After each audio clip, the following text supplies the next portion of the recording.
എല്ലാവർക്കും സ്നേഹ നമസ്കാരം. പ്രിയമുള്ളവരെ, വിശാലമായ ആകാശത്ത് മിന്നിത്തെളിയുന്ന താരകങ്ങളെപ്പോലെ, നക്ഷത്രങ്ങളെപ്പോലെ വളരെ തിളക്കമുള്ള ചില മനുഷ്യരുണ്ട് നമുക്ക് ചുറ്റും.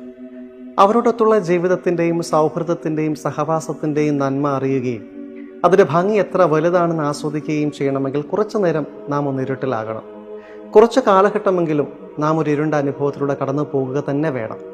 നമ്മുടെ അനുദിന ജീവിതത്തിലെ ചില പ്രതിസന്ധി ഘട്ടങ്ങളിൽ നമ്മിൽ മുറിവുകൾ സൃഷ്ടിക്കുന്നവരെക്കാൾ പരസ്പരം മുറിവുണക്കുന്നവരായി ചേർന്ന് നിൽക്കാൻ സാധിക്കുക എന്നത് നമ്മുടെയൊക്കെ വ്യക്തിപരവും സംഘാതവുമായ വളർച്ചയ്ക്കും നാം ആയിരിക്കുന്ന സമൂഹത്തിൻ്റെ സമൂലമായ വളർച്ചയ്ക്കും വളരെയേറെ പ്രാധാന്യമർഹിക്കുന്ന ഒരു കാര്യം തന്നെയാണ്.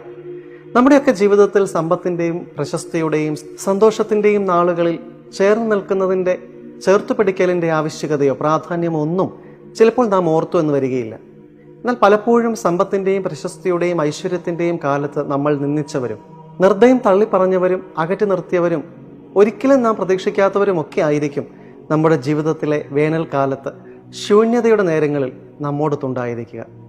ഈ യാഥാർത്ഥ്യ ബോധ്യം എപ്പോഴും നമ്മുടെ മനസ്സിലും ചിന്തയിലും ഉണ്ടായിരുന്നാൽ ഏറ്റവും നല്ലതാണ്. കാരണം നാം ഒന്നും ഉരിയാടാതെ തന്നെ നമ്മെ കേൾക്കുകയും നാം ശ്രദ്ധിക്കാതെ തന്നെ നമ്മെ കാണുകയും നാം പറയാതെ തന്നെ നമ്മെ ഒരു പരിധിക്കപ്പുറം നമ്മെ മനസ്സിലാക്കുകയും ചെയ്യുന്ന ധാരാളം നല്ല സുമനസ്സുകൾ, സത്ചിന്താവാഹികൾ നമുക്ക് ചുറ്റിലുമുണ്ട്.